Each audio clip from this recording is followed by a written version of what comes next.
This is the next episode in All Apologies, Guilt and Blame. It's the third book in my series, Life Beyond Silence. It's also my third podcast. My first book was titled Not a Victim, a Survivor, Life Beyond Domestic Violence and Rape. My second one was titled Losing Touch with Reality. Both of them, I've made podcasts previously, and you're welcome to go back and listen to those. I would appreciate it because they're in sequence. But you can also find my first book for sure at Barnes & Nobles and other areas, including Amazon. My second book and my third book I've not yet put on Amazon. I intend to. Everything was published a long time ago, so it's been a challenge to find the time to do that, but I do intend on doing it. That was part of the reason why I made the podcast in the first place, was to kind of finalize everything and give me motivation to upload those to Amazon. It also was a way that I could tell my story and update it and allow listeners to ask me questions or make comments about my life that hopefully I could answer. I wanted to be more in touch with people that listened or read my story. So let's get back into All Apologies. Thank you. Okay, where we last left off in the last episode was my story with work at the doctor's office, and that unfortunately my good friend had been let go because she wanted me to go to court for her, which there was no harm in doing that. The doctor, I will not say his name on here, but you're more than welcome to search out his name.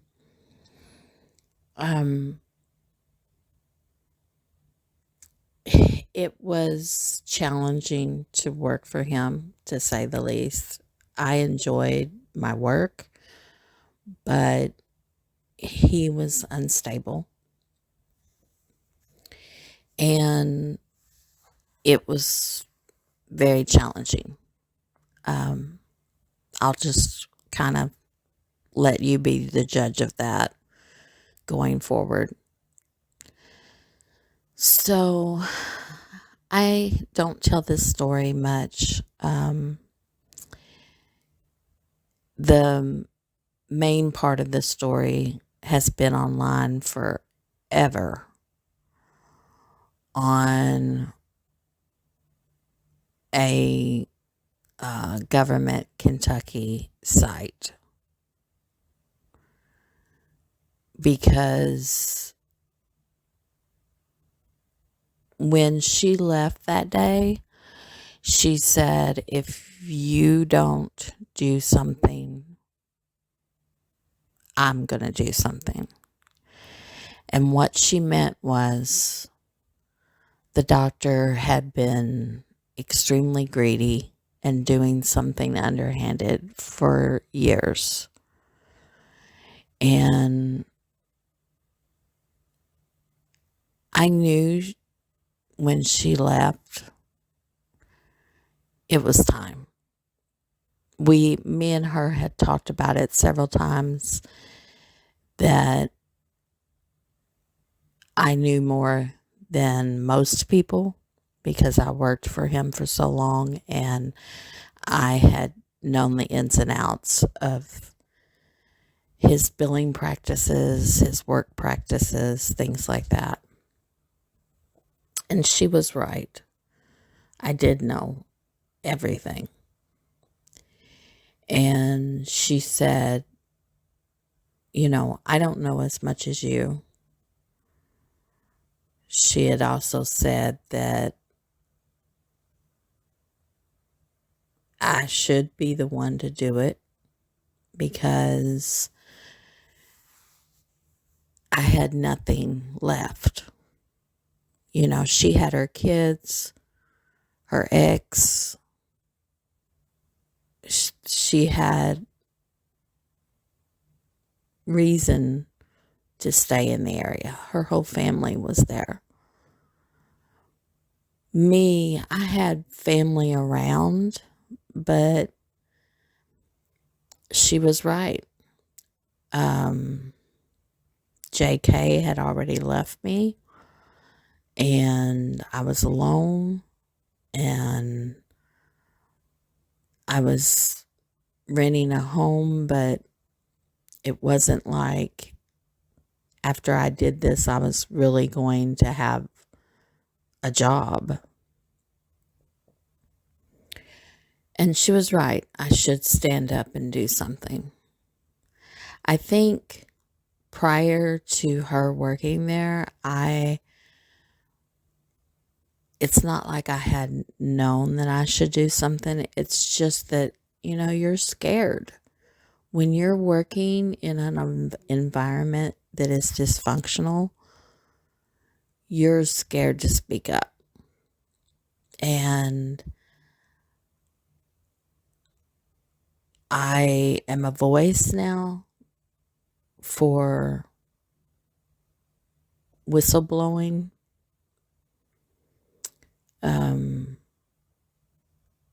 I will tell people now that if you're working in an environment where you know something is crooked and going wrong,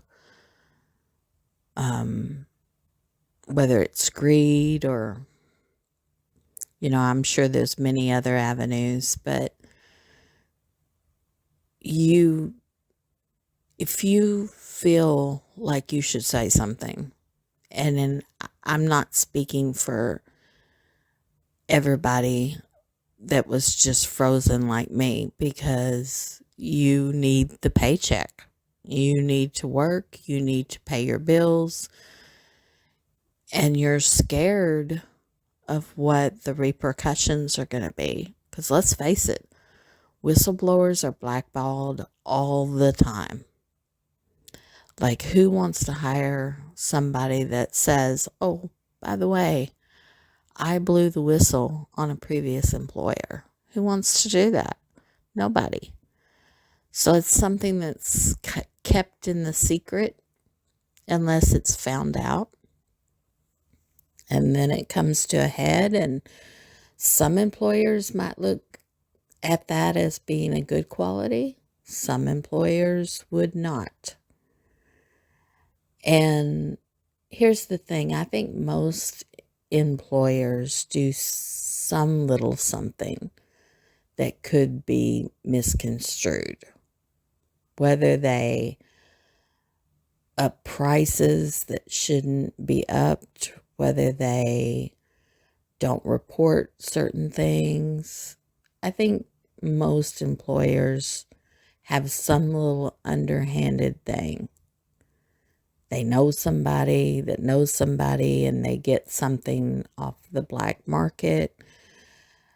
I don't know what all the different ways things can happen, but I would think there are many different shortcuts. I would say shortcuts that employers or businesses tend to do. But we're not talking about that. We are talking about pure greed, and something that he was well aware that he was doing. And also, not just me, but even our part-time personnel knew his feelings on it. He openly said it a lot. he would say, if anybody calls asking if we have a audiologist, tell them yes. And people that barely worked there were like, who? We don't have an audiologist here. But they just went along with it. A, they're getting a job and they're getting a paycheck. And B, I think some people didn't know what that meant. It was just a statement. So they weren't really privy to the actual reason why he was saying it. But, oh, and by the way, I remember every detail, every single detail of my work with him because, and of this, I would say, issue with him. Mainly I remember it because it's like seared into my memory. Everything. It was just seared in going through this process. But anyway, getting back to the story, what happened was I didn't know how to blow the whistle on anybody or any company, physician, business. I just didn't know. And I had to look it up because I didn't know where to start. And then I found the government agency in which you call. And I also found out that it's best to hire an attorney so that the paperwork can be done correctly. And I literally made the necessary phone call to an attorney first. And I told them what was going on. And I said, can I meet you? And they said, absolutely. Where can we meet you? And how soon can we do this? And I was like, okay. And it just so happened that the doctor and his wife was fixing to take a cruise in Alaska. They went on trips from time to time. And I knew they would be monitoring, because they do monitor the office. And I knew they would be monitoring the office and if I was there and things. But I just figured, what would be the harm in them going on the cruise and me taking a day? And I would get my girlfriend to come in and cover. And I guess you would say it would be at my expense if anything happened. But I was willing to take that risk. So I did. I knew that it was about an hour to the meeting place. And I left and I literally flew in my car. I literally gunned it and went to the meeting place and met up with the lawyer.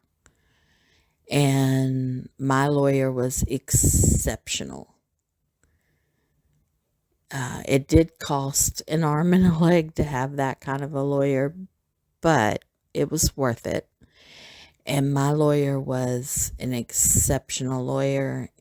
He had actually been involved with the whole tobacco thing years ago, where I don't know exactly his role in it, but he had been involved in the tobacco lawsuit where a whistleblower had blown the whistle on the tobacco industry. And don't quote me on any of this because like I said, I don't know the particulars. But anyway, getting back to the story, my story. So I went there and I took some paperwork that I had. Not all of it, but I took a few things and a briefcase full. And I went there and I explained to him the process. I said, I started work for the physician in 2006. I took over as office manager that fall. And in 2007, everything just exploded. And it was like money, money, money. Like that was one of our best years, 2007. And it was because the doctor had been made aware of the way that oh goodness, now I'm going to go blank. I know everything and it's seared into my brain. But anyway, when government employees, like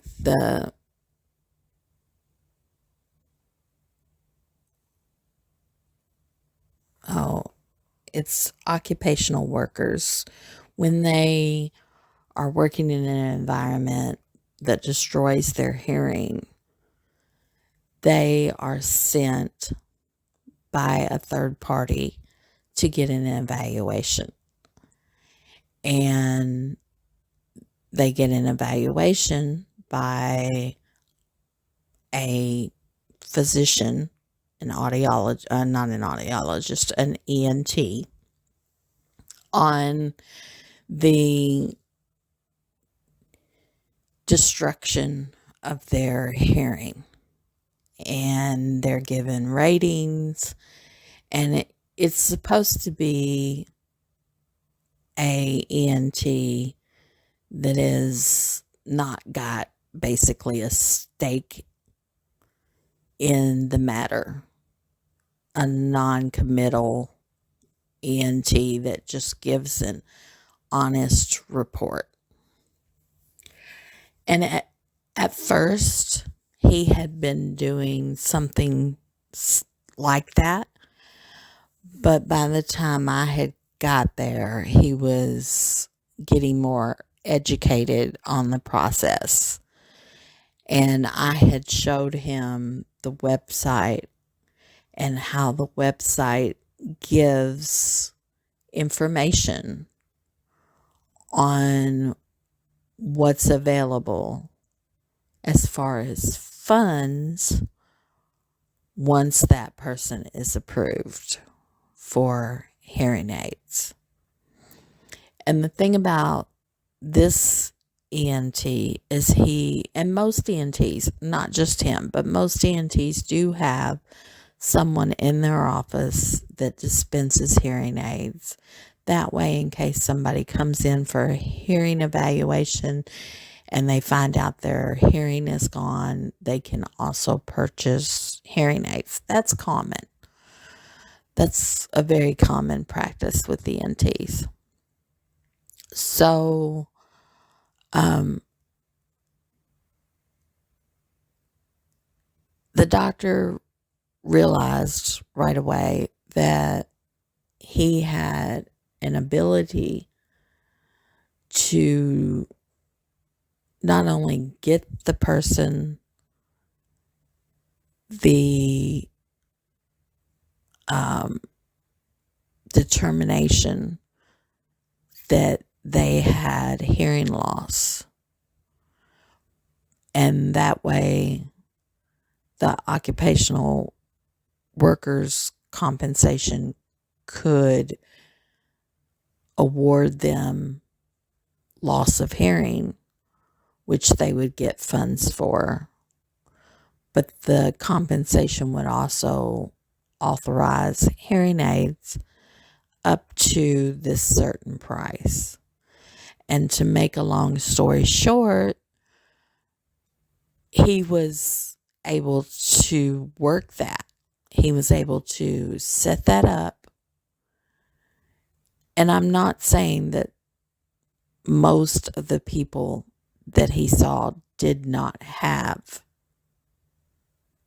legal loss of hearing. Of course they did. Everybody's hearing deteriorates as they age.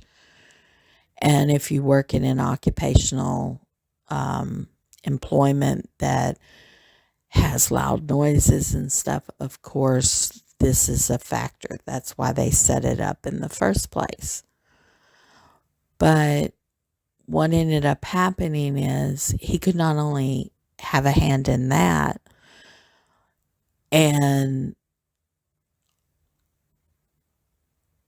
but he could also tell them as they're leaving that if they are approved, we would get back in touch and they could come in and get their hearing aids free of charge, which of course they were going to be free of charge no matter who they picked.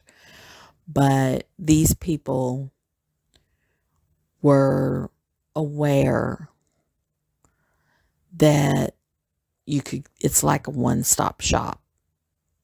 So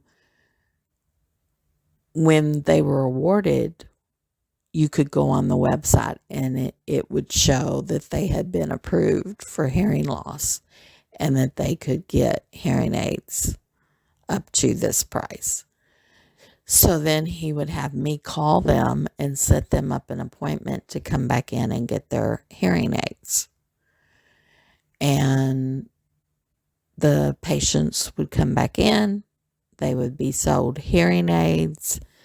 And here's more of the greed. They would be sold hearing aids that literally could be purchased by an ordinary person for, let's say $55,000, or $5,500 is what I mean. They could be purchased for $5,500 from anybody. But for the occupational workers, he set aside kind of a special on them that we wouldn't sell them to normal people. We would make them, these are the ones we're using, because he could get good, I guess you would say good prices from the company that he was getting them from if he bought in bulk. So he could get those for relatively, let's say $1,000 for the pair or for each. I'm not really for sure. But he got them at good prices. And so he could turn around and sell them to the government to give these people that had hearing loss for $8,000. And it was like ding, ding, ding, ding, ding. In my head, I was like, oh my goodness, he's maxing the price out because that's what they're approved for. And I remember his first words, like when he started having these bells and whistles go off in his brain. He's like, let's just try it. You do the paperwork, send it in. Let's just try it. Let's see if they pay $8,000. And I'm like, are you sure? I mean, in my eyes, if he wanted to up it like $500 to make it an even $6,000, then okay. You know, just like the toilet seat for the government is supposed to be like $400. I can understand where you're kind of inflating the price a tiny wee bit.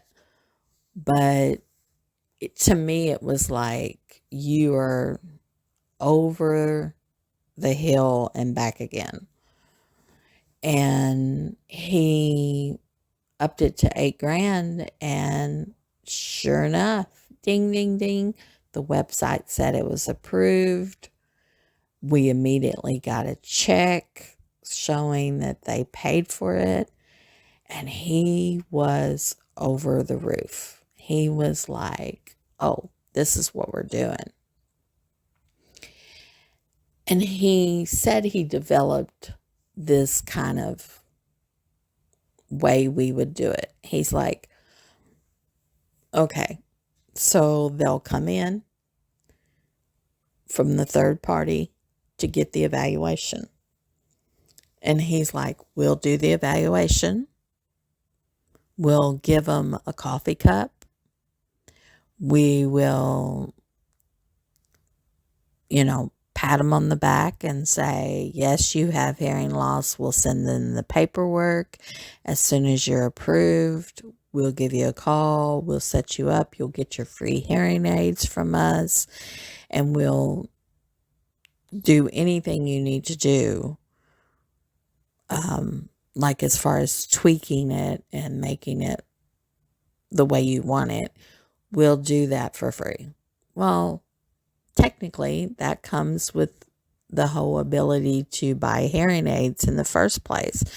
Everybody gets that service for free if they've bought hearing aids. But he made it seem so much more personable, and they got to know me on a first name basis. They felt comfortable with him. They got a coffee cup. They felt like he was in their corner because he was getting them the actual benefit of compensation, and they would get money for the determination by the occupational workers as to what level hearing loss they had. And so he basically had a hand in all that. And then I would see on the website that they were approved. They would come in, they would get their hearing aids, and they would leave. And they never even knew, because it was free for them, what we were billing the government. So they really did not know, the patients didn't, that these were 8 grand hearing aids, or that he was upping the price just for them that the government would pay. And it flowed like a river of money in 2007 to our little community, to that Pacific physician. And the thing about it also was not only that he upped the price, but we did not have an audiologist. And the paperwork of the evaluation said we had to have an audiologist. And we did not have one. And what he was doing was he was having me send the audiogram that his wife had done, who was a hearing instrument specialist, not an audiologist. But she would do the audiogram, and then she would send that, or I would send it, because I was the, I guess you would say, secretary. That's what he called me a lot. So I would send that to his audiologist that he once knew, and she would sign off on it. Yeah, that looks fine. And then he made a stamp of her signature and actually put that stamp on the paperwork. And it was funny because he actually had a whole desktop in his office of him stamping her name everywhere to make sure that it got stamped correctly so that it did not look like a stamp. He was practicing on his desktop, on his tabletop in his office, on his desk. You know how some people have paper all over their desk in a big calendar, like a huge calendar. He was stamping everywhere on that. And when I sat down and told the attorney this, he just was like, "Are you kidding me?" And I was like, "No, I'm not." He's been doing this. At the time I met with the attorney, it was like 2013. And this had all started in late 2006. And 2007 was one of our best years.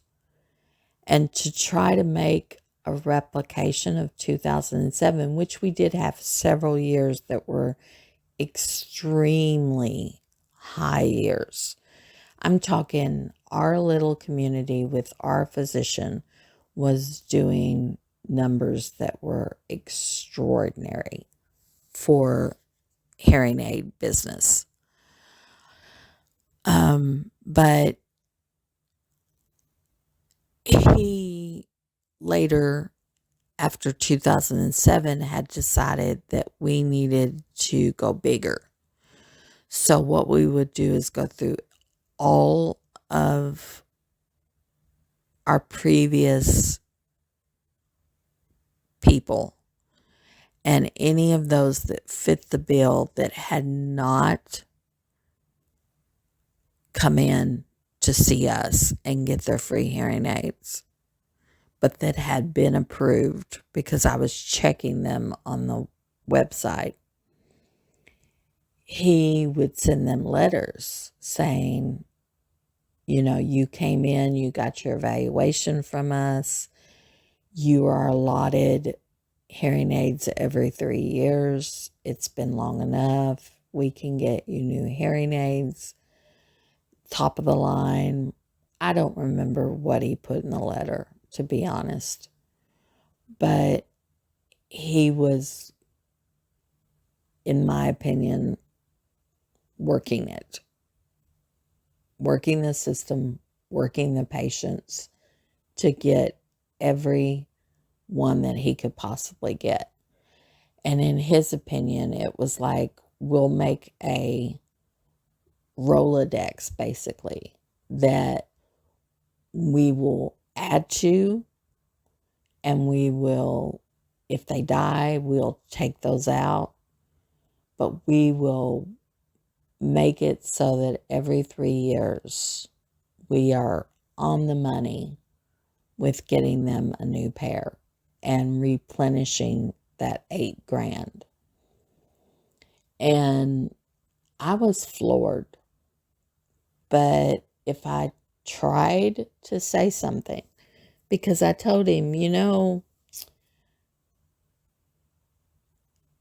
you're kind of abusing the system here. I don't know how I said it in that way, but I was trying to get him to back off and not overindulge. And he was like, no, your job is to do what I say. You do what I say, and I'll worry about all the implications. But at the same time saying that, he would say, if the red coats or the black coats come in to check out all of this and they shut us down and we go to jail, you're going to. Like, he would make a point to include me in his little scheme that I would go to jail just like they would go to jail for taking advantage of the government. And it's a scary thing to have a physician that threatens you and also is kind of bipolar. So you're working in a hostile environment, plus he's threatening you and requiring you to do what he says to do with all the paperwork. So you're actually knowingly sending in the paperwork to the third party in order to get the hearing loss compensation in the first place, and knowing that there's not an audiologist in the office. And you're doing all this because he said, you do it. It's my job to worry about the implications. When you know that's not necessarily true, because I worried about the implications for years. But I was hopeful that someday they would figure it out. They would come in, the office would be shut down, they would take him off to jail or whatever, and I would be clear of that because I would point it out to them. I'd be like, and this is wrong, and this is wrong, and this is wrong. And that would be the end of the story. And I hoped and prayed for that day for years. I just knew they would figure it out. And they never figured it out. And so here I am stuck. And here this doctor is making an amazing amount of money. Even people that barely knew us, other physicians and other office workers, were wondering, how can you all stay in business when you really don't have that many real patients? You're just seeing a handful a week. And the reason why is because he had done this greedy, I don't know, this just scheme that he had figured out. And we had paperwork, we had documents, we had all kinds of stuff everywhere.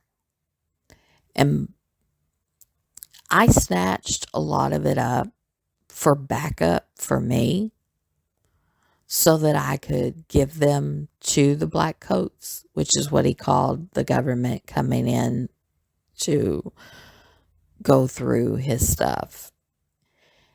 And he was trying to hide or get rid of things that implicated him in this scheme. And I was trying, okay, so you're going to shred that. And in my head, nope, I'm not going to shred it. I'm going to take it home. I'm not shredding documents that prove that he knows what he's doing. I'm just not. So I had gathered up all this original and copies of things that proved what I was saying was right. Beyond a shadow of a doubt, proved it. And, I went so far as to get invoices when they came in showing that he bought the cups that he gave the people. And I had lists of names and lists of approvals and lists of even the actual letter that he sent out in order to get more people to come in and get their hearing aids every 3 years. So the attorney that I met with was exceptional. He said, we'll get this filed with the government. It's a whistleblower claim, and you'll have to keep silent. And we will probably end up having to meet with the government. And I was scared to death. Like literally scared to death.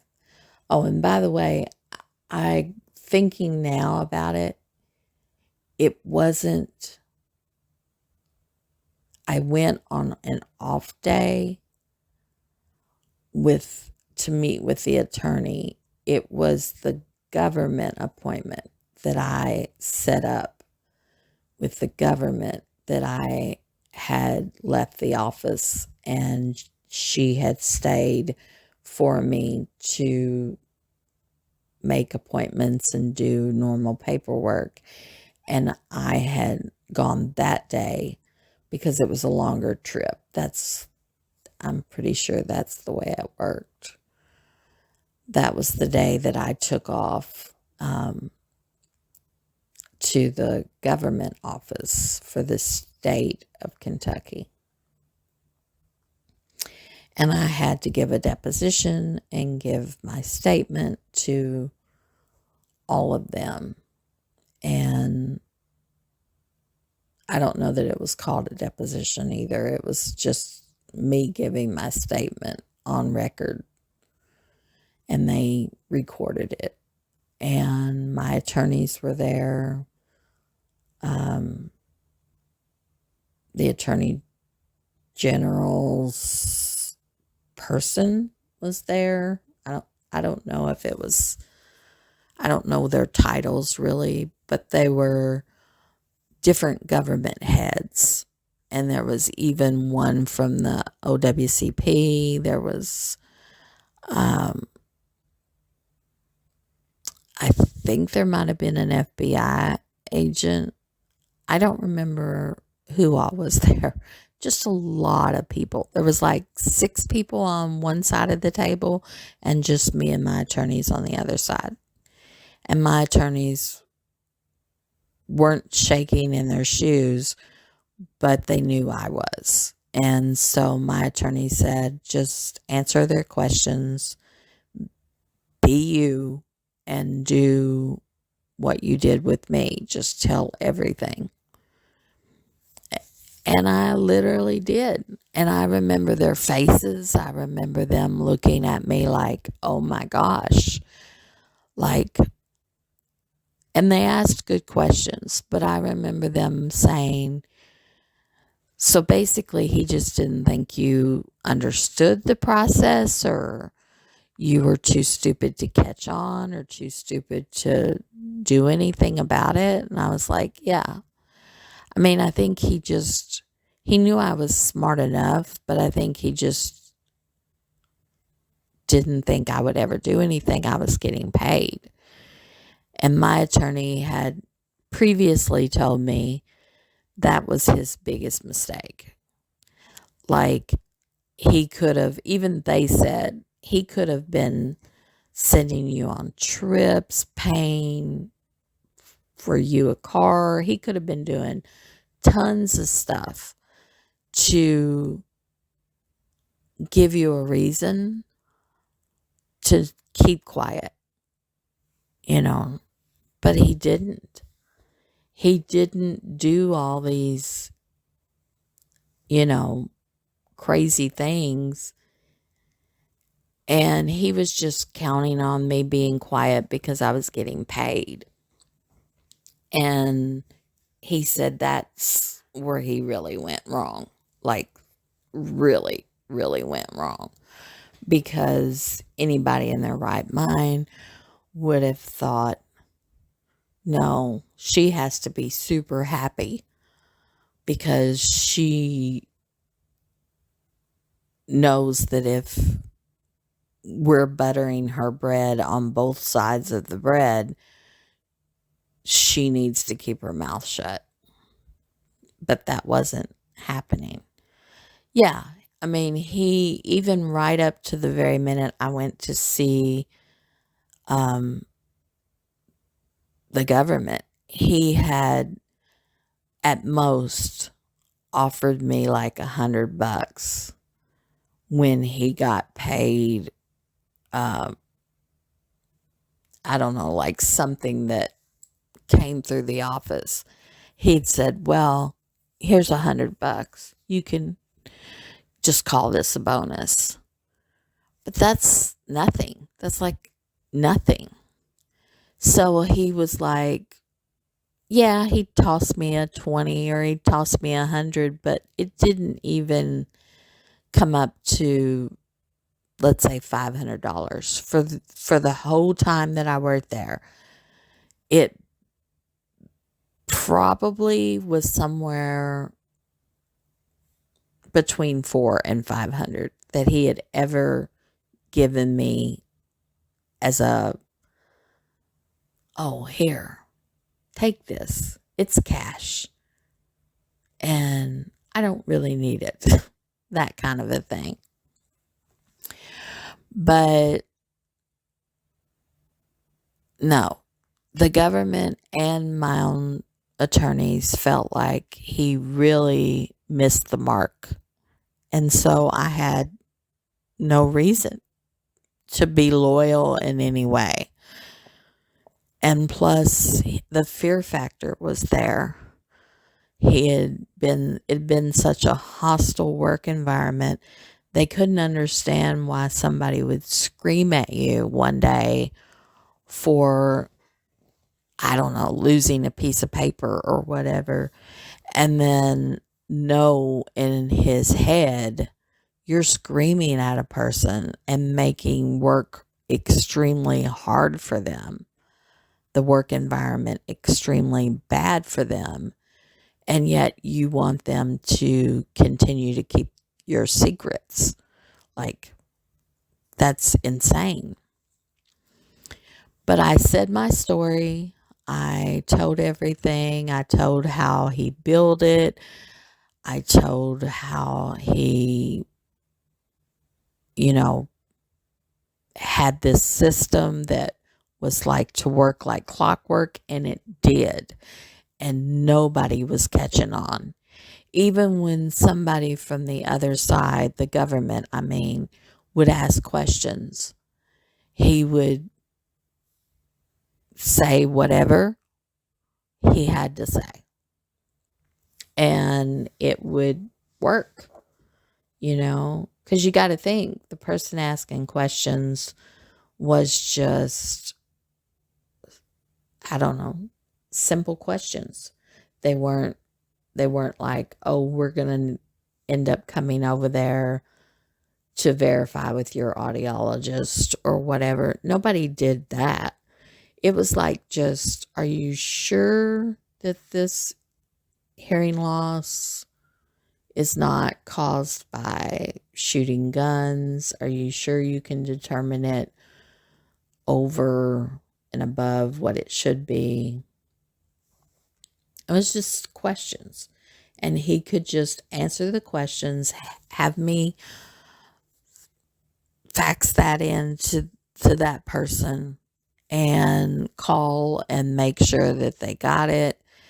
And then on their end, it would get approved, and I could see that it had finally gone through. And it was just a hiccup. It was a hiccup in the system that we very rarely had. The rest of the time, it worked like clockwork. And it was a niche. He had found a niche, and he was making a ton of money. Because it wasn't the fact that, because they were allowed hearing aids every 3 years. That was not the mark that he had found. It wasn't that him getting them the evaluation, because he did, for the most part, as far as I know, do everything by the book with the evaluation. It was the fact, there were a few that were questionable, though. I do remember a few that were questionable, and him and his wife had kind of gone back and forth on it.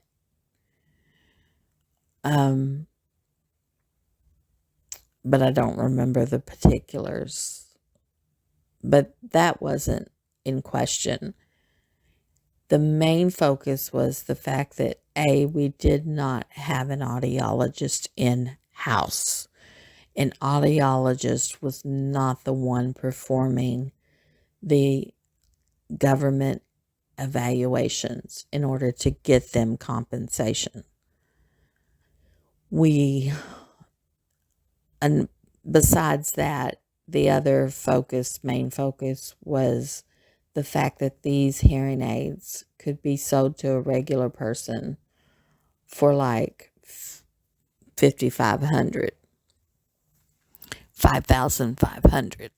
Yet he was setting that one particular style of hearing aid kind of to the side so he wouldn't use them for regular people, even though he had once upon a time.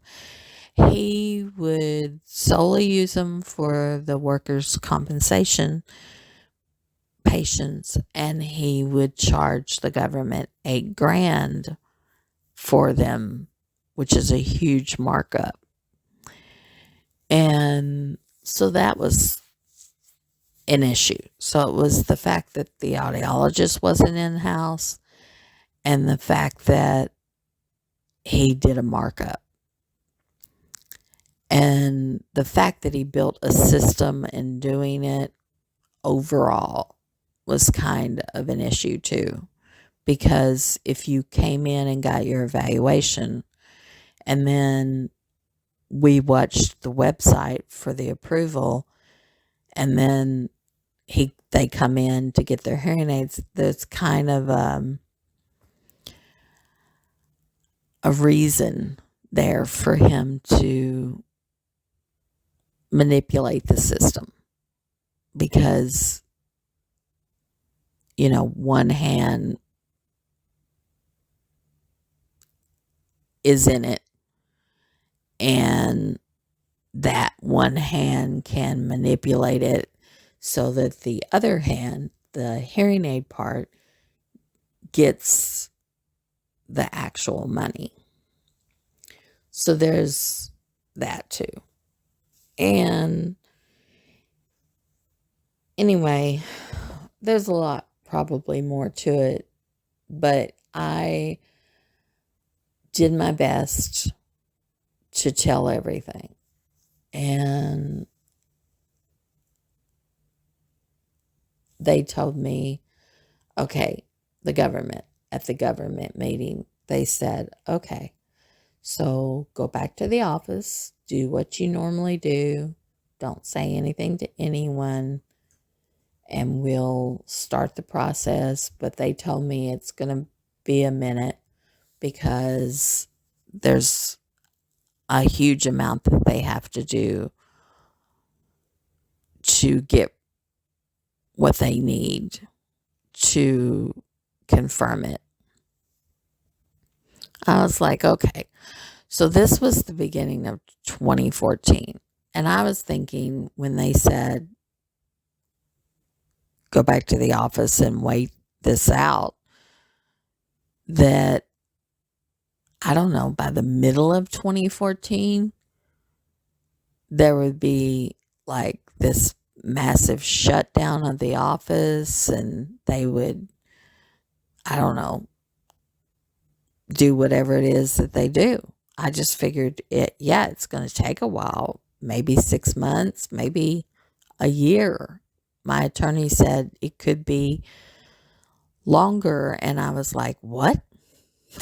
Like, I've given them a whole trunk full.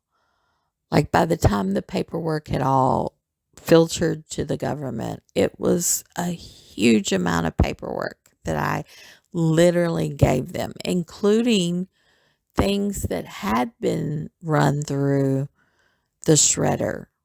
And I made sure that I grabbed it the minute it shredded and I set and meticulously put it back together and gave them the actual document that was shredded by the physician. And I had given him the paper that was torn off of his desk that had his fake stamps everywhere, that he was practicing stamping it on a line. I had given him pictures of the stamp. I couldn't give them the actual stamp because that had to be in the office. I gave them paperwork and invoices and lists. I gave them everything. And I just couldn't imagine at most more than a year. I just couldn't imagine that. And the longer it went, the girlfriend that I had that said, "Good for you. I'm glad that you turned him in finally." You know, even she began to say to me that they're never going to do anything. It's been 8 months and we've not heard anything. They're not doing nothing. And of course, I became disheartened. I was like, I don't understand. And I would call my lawyer, and my lawyer would try to calm me down and say, it's a process. This is what happens. It could be a long time. And I just was like, oh my gosh, this is crazy that it's taken so long. But it did. It took a long, long time. You can find all this out there on a government site from Kentucky. It was a whistleblowing medical fraud case. And I'm not going to say it was the biggest because it wasn't, but it wasn't the littlest. It was huge though. And nobody knew. Nobody knew but me. I was the one that was keeping the secret that I had turned him in. And he stayed hostile, and he even got kind of worse after he got back from his Alaska trip. I actually kind of felt like he kind of knew something was happening, but of course he couldn't have. But it just seemed like he got more hostile towards me, and it was getting unbearable, like truly unbearable. And in April of 2014, I just really couldn't take it no more.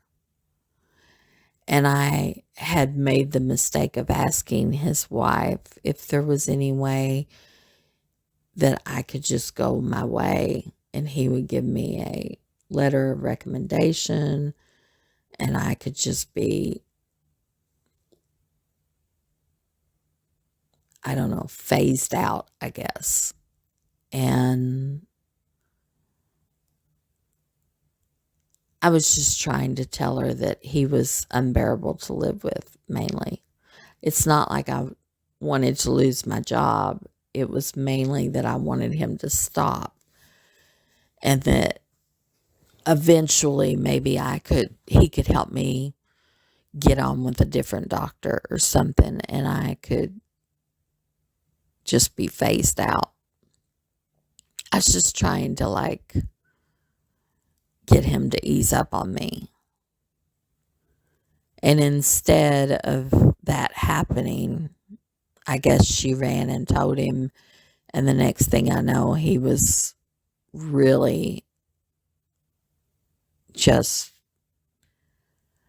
terrifying with me. And we got into it. It was the first time I'd really spoken up on my behalf. And he said, "No, you quit." And I said, "No, I didn't quit. I have not quit. I'm not quitting. I'm staying here and working in this job until you let me go. Like, you'll have to fire me because I'm not quitting. I just want you to lay off. Like, you're just horrible to work with," basically. Something to that effect. And we had these words, and he was just determined to throw it in my face that you know, I could turn in my key and he would mark me as quitting. In other words, he wasn't going to fire me because he knew I'd get unemployment. And that was crazy in itself, because unemployment is something everybody's allotted. They pay in for it. And the workplace that I was working in wasn't working out. And he could have easily said, okay, you're fired, because I don't want somebody working here that, is unhappily doing their work. And there's conflict between us. He could have said something like that. But no, he was going to torture me by trying to take my disability. And he was going to say that I quit. And I told him, no, I didn't quit and I won't quit. I'm going to continue to be here. And I knew that was making him more and more angry, but there wasn't anything I could do about it, because I was standing up for myself. I said something to your wife to try to get you to back off, that this is not a work environment that is good for anybody. And we had words. And I remember standing there and I told him I had an attorney. And he said, well, good for you. I have attorneys too. Something like that. But we got into an argument that escalated to the point where he was looking as though he was actually going to hit me. He had me backed up against a filing cabinet and a desk and not a fax machine, a copier. And he was raising his fist at me, and his wife jumped in and she was like, no, no, no, no, no, no, no, no, no, no. And she probably knew if he had hit me, I would have called the police. He would have been taken away, and I would have gotten an attorney just for that. But he didn't hit me. His wife jumped in and kept him from doing that. But he did fire me. He was like, you're fired. There you go. You're fired. For being insubordinate. That's what he said. And he made me give my key in. And I recorded the whole thing. I recorded it so that it would protect me on my phone while it was going down. I just clicked the button and recorded the whole thing. And I actually had to go back to the back office and get my lunch and things out of the refrigerator. And I had called the security so that they would come and escort me out and be witnesses to escorting me out. And when they got there, my physician that I was working for that was so hostile, he said, did you already know? Did she plan this? Did she already talk to you about that this was going to happen and you were going to have to escort her down? And they're like, no. What are you talking about? And I didn't even know he was saying all that until I listened to the audio back after it had all gone down.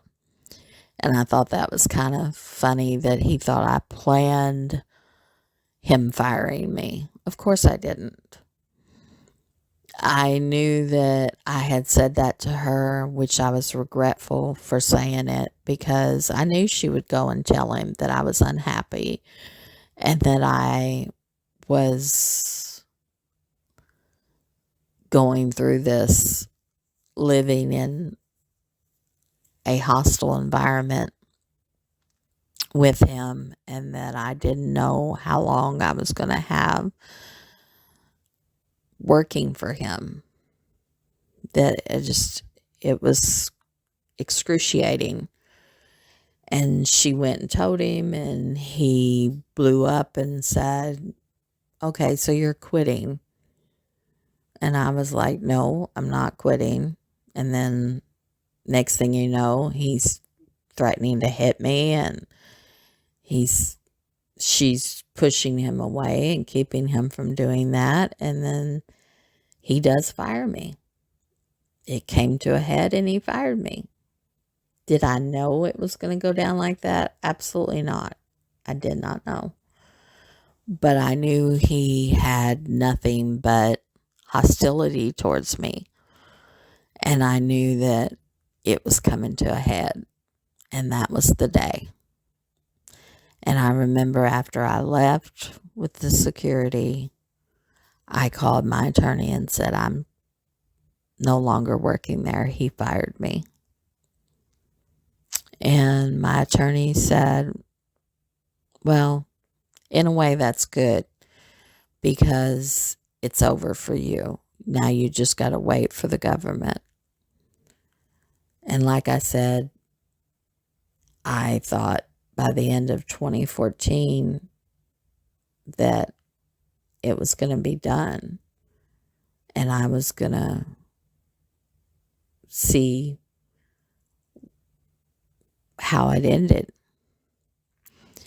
You know, the funny part is in all these legal shows and stuff that they have on TV, they always make it sound like the government finds out something is going on and they immediately rush in and they've got their black jackets on with FBI or whatever on the back, and they go in and they shut the business down, and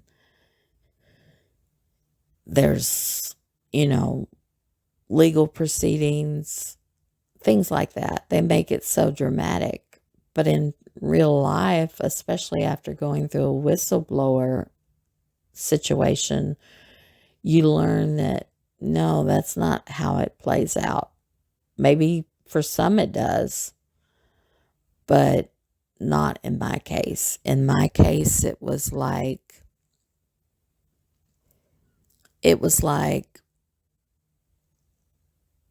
a whole drawn out process that just took forever. It was like everything I told them and everything I gave them, they went over with a fine tooth comb, and they had to go from the back to the front of finding out, well, is this true? Or talking to those audiologists that he had make a signature and saying, "Did you do this? You're going to tell us everything you know, or you could be implicated. Like, what did he tell you to get your signature?" And I don't know what they said. I just know that, of course, the main focus was the physician and his wife because of their participation with the whole scheme. And I told the government, he knew. Why else would he tell us if anybody calls, we have an audiologist working here? He knew that the black coats could come in and shut him down, or why would he say that to not only me, but anybody else that worked in the office, that this whole thing could come crumbling down someday? Why would his wife question him and also look over at me many times at the fact that he was kind of skating the fringe of the situation? She would say, is this right? Is this what they're needing? And I would be like, I don't know. I mean, it could work. It could not work. I don't know. And then she would look at him and say, I don't know about this one. And he would be like, no, it'll be fine. Basically overriding her questions too. But she did participate. She knew that she was doing the audiograms, and she knew that he was using someone else's signature to make it seem as though they did the audiograms. And I think she just believed his crap. Even though she had questions about it, she just was like, well, I'm just doing what he said. And that's kind of how it ended. Not really. There's a little bit more to the story, but I'm going to leave it here. I get so long in these podcasts, and I don't mean to. It just seems like it just seems like I just can't stop talking. But it's no secret now that this happened. It's out there on the internet for everybody to read. And the gag order, I guess you would say, was lifted after it was completed. But I'm not done with the story, so hang on, and I will be back. Thank you.